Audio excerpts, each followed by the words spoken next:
High বন্ধুরা, আমি আজকে দই বড়ার রেসিপি নিয়ে চলে এসেছি। এই দই বড়ার রেসিপিটা আমি ফার্স্ট টাইম ট্রাই করছি। জানি না কেমন হবে, তাও চেষ্টা করলাম। আগে থেকে কিছুটা বিউলির ডাল ভিজিয়ে রেখেছিলাম, সেইটাই আমি মিক্সিতে পেস্ট করে নিয়েছিলাম। মৌরি একটু জিরে আমি ওর সঙ্গে মিশিয়ে ভালো করে ফেটিয়ে নিয়েছিলাম। তারপরে ডালের বড়াগুলো ভালো করে ভেজে নিয়েছিলাম ছাকা তেলে। তারপরে সেটা লবণ জলে আমি ভিজিয়ে রেখেছিলাম। দই বড়ার জন্য গ্রিন চাটনি আমি বানিয়ে নিচ্ছি। তার জন্য নিয়ে নিয়েছি লঙ্কা, তারপরে কয়েক কোয়া রসুন, সামান্য একটু লবণ, টক দই দিয়ে পেস্টটা বানিয়ে নিয়েছি।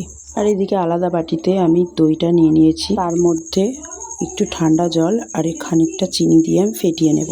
সামান্য একটু লবণও দিয়েছি। এটা ভালো করে ফেটাতে হবে। আর দইটা রেডি হয়ে গেছে।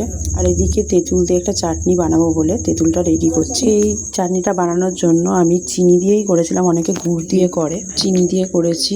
ভাজা মশলার জন্য ধনে, জোয়ান আর মৌরি ভেজে গুঁড়ো করে নিয়েছিলাম। আর তেঁতুলের যে চাটনিটা সেটা আমার রেডি হয়ে গেছে। আর আমি এই যে দইটা রেডি করে রেখেছিলাম, বড়াগুলো দইয়ের মধ্যে খানিকটা রেখে তারপরে প্লেটে বেড়ে নিলাম। তার উপর দিয়ে খানিকটা দই দিয়ে দেব। এরপরে আমি যে ভাজা মশলাটা বানিয়েছিলাম সেটা উপর দিয়ে দিলাম। এরপরে আমি চাট মশলা দিয়ে দিলাম। তারপরে যে গ্রিন চাটনি বানিয়েছিলাম সেটাও আমি দিয়ে দিলাম। গ্রিন চাটনিটা ফার্স্ট টাইম বানিয়েছি, তো খুবই টেস্টি হয়েছিল। গ্রিন চাটনিটা একটু বেশি করে দিয়ে দিলাম।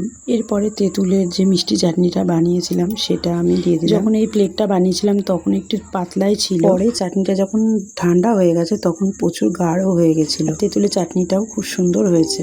এর ওপর দিয়ে এবার আমি ঝুরি ভাজা দিয়ে দেব।